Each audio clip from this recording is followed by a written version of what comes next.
여러분, 최소 3개월은 잠 못 자고 밥 못 먹는 신생아 육아 준비되셨나요? 저는 아기가 잘 먹고 통잠도 일찍부터 자고 남들이 모두 인정하는 순둥이 아가에 당첨됐는데도 처음 3개월은 진짜 매일 좀비 모드였습니다. 그래서 오늘은 고된 신생아 육아의 빛과 같았던 템빨 제대로 받는 아이템들을 추천드릴게요.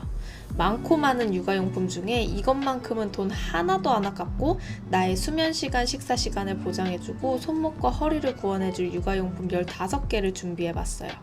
이런 아이템이 있다는 걸 알게 되신다면 더 이상 신생아 육아가 두렵지 않으실 테니까 오늘도 영상 꼭 끝까지 시청해주세요.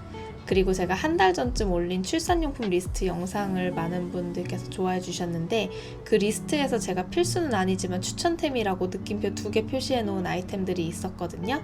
그중 정말 추천드리는 15개의 부연 설명을 드리는 거니까 혹시 출산 준비 리스트 영상을 못 보신 분이 계신다면 그 영상도 같이 보시는 거 추천드릴게요. 먼저 수유템인데요. 모유 수유 하실 거면 유축기.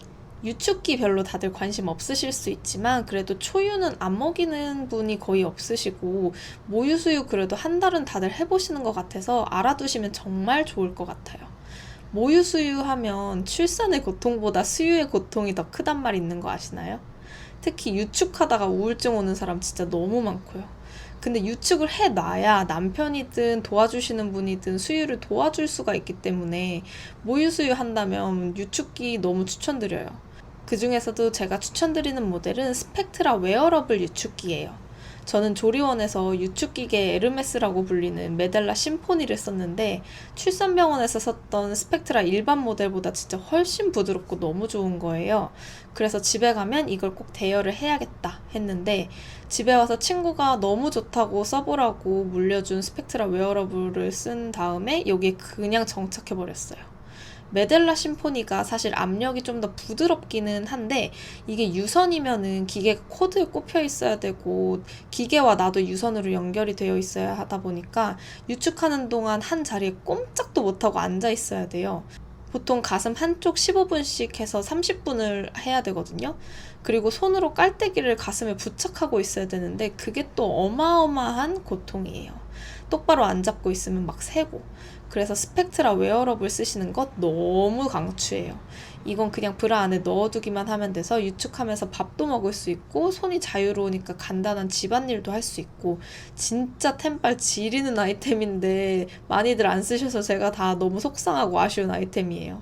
마침 얼마 전에 신형이 나왔더라고요. 그래서 리뷰가 진짜 별로 없는데 정말 손목 구원템, 멘탈 구원템입니다. 광고 받은 거 아니고요. 그리고 분유 수유 하시면 브레짜 분유 제조기. 너무 유명해서 모르는 분이 없으실 것 같은데 커피 머신처럼 분유를 타주는 애예요. 낮에도 진짜 잘 쓰지만 특히 밤에 너무너무너무 잘 쓰는 템이에요. 브레짜 있는 세상에서 육아를 할 수 있어서 얼마나 감사한지 몰라요. 애기들이 보통 6개월까지는 그래도 밤에 한두 번, 많으면 3번까지도 수유를 하는데 브레짜로 타면 몇 초 만에 타서 그냥 먹이고 바로 다시 자면 되니까 밤에 조금이라도 더 자고 싶다면 강력 추천입니다. 다음은 식기세척기예요. 저는 신생아 때 좀 신경 쓰여서 식색이 있어도 그냥 손으로 다 닦고 열탕 소독하긴 했는데 100일 이후부터는 젖병을 식세기로 돌렸더니 너무너무너무 편하더라고요. 그리고 제가 헤겐 젖병을 썼는데 헤겐은 젖꼭지 입구가 좀 넓어서 식세기로도 굉장히 잘 닦여서 더 만족도가 높았어요. 근데 또 외출용으로 쓴 더블아트 모유 실감은 이 젖꼭지 구조상 식세기에서 잘 닦이기가 힘든 디자인이라 또 사용하시는 젖병에 따라 만족도가 다를 수 있을 것 같기는 해요. 그리고 주방이 좁으면 또 설치가 불가한 집도 많기는 하죠. 하지만 설치가 가능하다면 무조건 추천인 게 6개월에 이유식을 시작하면 젖병 설거지와는 비교가 안 될 정도의 설거지 지옥이 진짜 시작되거든요. 설치가 가능하시다면 무조건 추천입니다. 사실 식세기 설치가 불가하시다면 젖병 세척기라도 사실 추천드리고 싶기는 한데 요즘 미세 플라스틱 검출 이슈로 말이 너무 많아서 구매를 고민하신다면 정말 신중하게 결정을 하시길 추천드려요.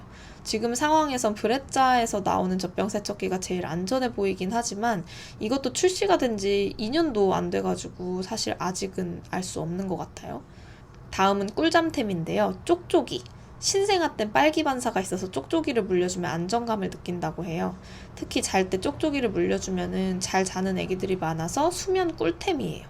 근데 쪽쪽이가 좀 어려운 게 소수지만 또 이걸 안 좋아하는 애들도 있거든요. 특히 모유수유하는 애기들. 그리고 쪽쪽이도 디자인이랑 소재가 다양한데 애기들마다 선호하는 디자인이 있어가지고 처음에 구매하실 때 좀 어려우실 수 있어요. 그래도 국민템은 아벤트인데요. 신생아 땐 쪽쪽이가 무거우면 입에서 자꾸 빠지거든요. 아벤트 꽤 가벼워서 빠지지 않고 애기들이 잘 물고 있어가지고 쪽쪽이 셔틀을 덜 해도 되기 때문에 입문할 때 아벤트 거 추천이에요. 근데 아벤트의 단점은 내부에 물고임이 있어가지고 물 빼는 게 좀 귀찮고 찝찝할 수가 있어요.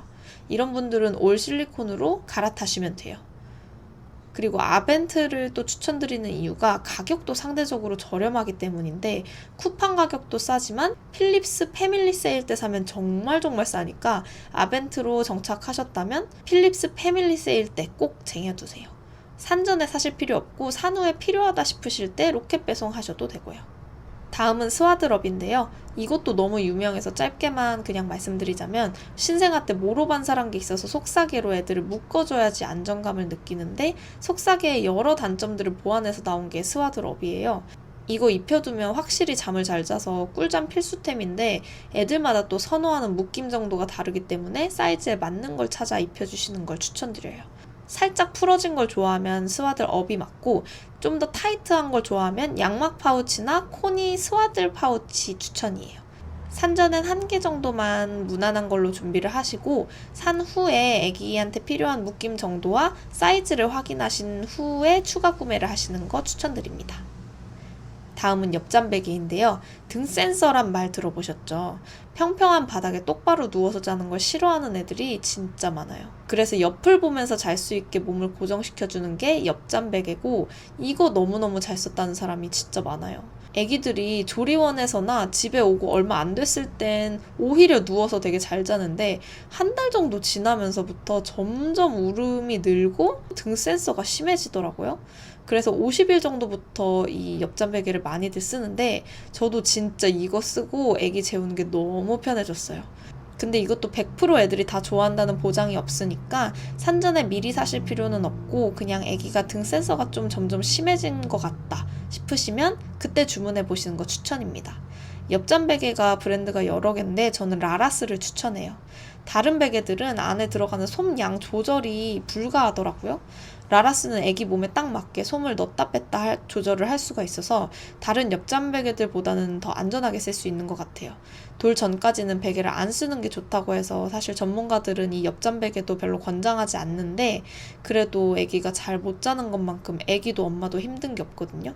그래서 저는 그나마 좀 안전하게 쓸 수 있는 라라스를 추천드리고 사용하실 땐 애기가 잘 자고 있는지 모니터링을 잘 하시면서 사용하시길 추천드립니다. 마지막 꿀잠템은 백색 소음기인데요. 아기가 엄마 뱃속에서 듣는 소리가 쉬 하는 소리랑 비슷해서 그 소리를 들으면 울다가도 진정이 잘 되고 잠도 잘 자거든요. 입으로 그냥 엄마가 계속 쉬 해줘도 되는데 아기가 금방 앉아가지고 이걸 장시간 입으로 계속 쉬 하고 있다 보면은 정말 머리가 띵해요. 그래서 스피커로 틀어놓을 수 있게 백색 소음기를 구매를 하시는 걸 추천을 드리는 건데 이게 효과가 있을까 싶은데 정말 확실하게 효과가 있습니다. 템빨이 제대로인 아이템이니까 아기가 너무 울거나 안 잔다 하면 추천이에요.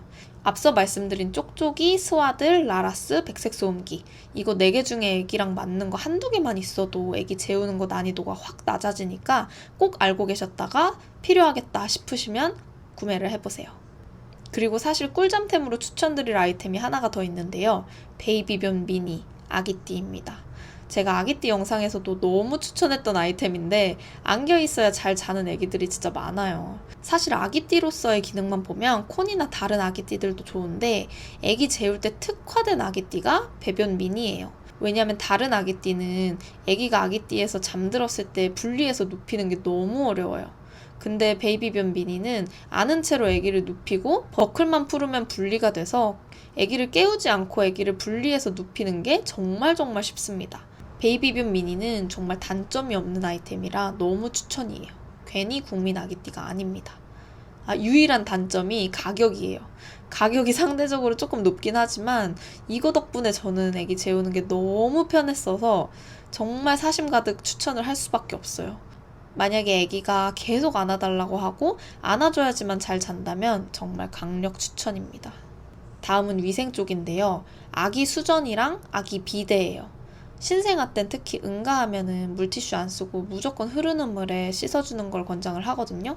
근데 애기들이 꽤 자주 응가를 해서 그때마다 화장실에서 한 손으로 애기 안고 다른 한 손으로 헹구는 게 손목에 무리가 많이 가요. 애기가 작고 가벼울 땐 그나마 할만한데 기하급수적으로 무거워지거든요. 그래서 아기 수전 달고 비데까지 달아 놓으면 진짜 안정감 있게 쓸 수 있고 너무 좋아요. 사실 저는 수전만 산전에 달아놓고 비데는 좀 나중에 달았어요. 비데는 뭔가 믿음직스럽지 못하고 오히려 위험해 보이고 눕혔다 앉는 게 더 일인 것 같아서 안 쓰다가 아기가 너무 무거워지면서부터 쓰기 시작했는데 지금 돌 지나서까지 너무 잘 써요. 여름에 날씨가 덥고 습하니까 발진이 잘 나가지고 저는 아직도 응가한 거 물로 헹궈주거든요. 근데 응가 말고도 머리 감길 때 진짜 너무너무 잘 써요. 아기가 누워만 있고 집에만 있을 때는 머리 하루 안 감겨도 깨끗했는데 이게 아기가 기어다니면서부터 땀을 엄청 흘리고 또 이유식 시작하면서 이유식이 머리에 묻는 경우가 진짜 많아가지고 머리를 맨날 안 감길 수가 없거든요. 근데 아기가 머리 감는 거 진짜 싫어하고 눈이랑 귀에 물 안 들어가게 감기는 게 진짜 힘들어요. 그래서 저는 비데에 눕혀놓고 샤워기를 써서 미용실처럼 감겨주는데 애기도 편하고 저도 편하게 머리를 감기는 게 가능해서 저는 진짜 제일 고마운 아이템 탑5에 들어가는 게 이 비데랑 수전이에요. 근데 저는 샤워기 사용이 가능하고 애기가 꽤 얌전한 편이라 또 비데를 이렇게 잘 쓰고 있는 거긴 한데 세면대까지 샤워기 사용이 불가능하다던가 아기가 누워있는 것도 싫어하고 가만히 안 있는다 하면은 또 잘 못 쓸 수도 있다는 거 참고해주세요. 그리고 수전은 응가 헹궈주는 거 졸업을 해도 나중에 이유식하고 외출하면서부터는 손을 엄청 자주 씻게 되거든요. 근데 애들이 팔이 짧아서 이 아기 수전이 없으면 세면대까지 손이 물이 안 닿아요. 그래서 이 아기 수전은 정말 새돌 때까지도 너무너무 잘 쓸 수 있는 아이템입니다. 다음은 안 써본 사람은 있어도 한 번만 사는 사람은 없다는 건티슈예요. 일회용 손수건이라고 생각하시면 되는데 응가하고 물로 헹군 다음에 보통 엠보 손수건으로 물기를 닦아주는데 이게 은근 미처 못 헹군 응가가 손수건에 묻을 때가 많아요. 그러면 이거 분리 세탁해야 되고 혹은 애벌 세탁해야 되고 다른 것들이랑 같이 세탁기 돌리기 찝찝하거든요. 그래서 저는 한 3개월 동안은 화장실에 건티슈를 두고 응가 헹굴 땐 건티슈를 썼더니 빨래 부담이 확실히 줄어서 너무 좋았고 특히 외출할 때도 손수건 쓰면은 짐도 많은데 이거 사용한 손수건은 따로 보관하기도 또 되게 애매하고 까먹고 안 빨면 가방에서 방치되고 그래서 외출 시에는 손수건 대신 또 너무 잘 썼어요. 이게 물에 적시면은 물티슈로도 사용이 가능하거든요. 일회용 사용이 좋지는 않지만 신생아 시기 때는 위생에 주의를 기울여야 하다 보니까 100일 정도까지는 써보시는 거 좋은 것 같아요. 다음은 기저귀 가리대인데요. 너무 유명해서 설명이 또 필요가 없을 것 같아요. 허리 구원템. 기저귀 갈고 옷 입힐 때 진짜 너무너무 편합니다. 수납도 너무 잘 돼 있어서 짐 보관하기 너무 좋고요. 저는 지금 돌 지났는데도 계속 쓰거든요. 아기가 좀 얌전하기만 하면 저처럼 돌 지나서까지도 쓸 수 있습니다. 그리고 냄새 차단 쓰레기통, 매직캔. 이것도 너무 유명해서 별로 설명이 필요 없을 것 같아요. 사실 6개월까지는 똥냄새가 많이 심각하지는 않아서 굳이 필요할까 싶으실 수도 있는데 필요합니다. 6개월 때 이유식 시작하고 점점 다양한 음식을 먹기 시작하면 정말 냄새가 심각해져요. 쓰레기통 치고 좀 비싼 편이라 고민이 되시겠지만 냄새를 맡아보시면 왜 사람들이 다 그렇게 강력 추천하고 국민템이 되었는지 분명 알게 되실 거예요. 저는 주방에서도 매직캔을 쓰는데 이게 밀폐가 잘 되다 보니까 날파리가 줄어서 정말 좋더라고요. 좀 비싸지만 삶의 질이 확실히 올라갑니다. 마지막 파트는 놀이 관련 육아템인데요. 타이니모빌. 너무 식상하죠? 하지만 어쩔 수 없어요. 편하게 밥 먹고 싶으면 반드시 준비하시고요. 그리고 아기 운동장. 타이니를 생각보다 금방 졸업해요. 2-3개월이면 졸업을 합니다. 너무 아쉬워요. 그래서 타이니모빌 다음으로 넘어가는 게 이 아기 운동장이에요. 보통 피셔프라이스 많이 쓰는데 저는 소리 나는 거 싫어해서 몬테소리 아기 운동장 샀는데 사실 피셔프라이스 샀으면 애기가 더 좋아했을 것 같기는 해요. 애기가 혼자 잘 누워있는 것만큼 정말 고마운 게 없답니다. 그래서 이것도 추천드려요. 오늘 영상은 여기까지인데 너무 다들 추천하는 아이템들만 모여있어서 좀 식상하셨을까요? 새로운 건 별로 없더라도 구매를 결정하시는 데 좀 도움이 되었으면 좋겠어요. 오늘 추천드린 아이템 외에도 제가 써보고 진짜 추천드리는 아이템들을 리스트로 만들어 봤는데 어떤 아이템들은 어떤 브랜드에서 구매하는 게 좋은지 참고하시고 싶으시면 고정 댓글에 있는 링크로 가셔서 확인해 보세요. 정말 자신있게 추천드릴 수 있는 아이템만 모아두었습니다. 제가 써놓은 쿠팡 링크로 구매를 하시면 저에게 일부 수익이 발생하긴 하지만 정말 추천드리는 아이템이라 써놓은 거지 단순 수익만을 목적으로 한 게 아니니까 정말 믿고 구매하셔도 됩니다. 사실 광고나 공구 제한이 꽤 오고 있어요. 하지만 지금까지 노출 의무 없는 단순 선물 1개 받은 거 외에는 정말 하나도 안 받았습니다. 보시는 분들께 정말 도움이 되는 것인지를 항상 최우선으로 고려해서 영상을 만들고 있으니까 믿어주셨으면 좋겠습니다. 물론 육아란 게 에바애가 심하고 집집마다 상황이 너무 달라서 제가 좋다는 게 모두에게 완벽하게 적용되기는 어렵지만 영상 만들 때 항상 그런 걸 고려해서 어떤 분들께 추천인지 비추인지 최대한 말씀드리고 있거든요. 제 영상을 보시는 모든 분들이 실패템 없는 템빨 육아에 꼭 성공하셨으면 좋겠습니다. 오늘도 긴 영상 시청해주셔서 감사합니다.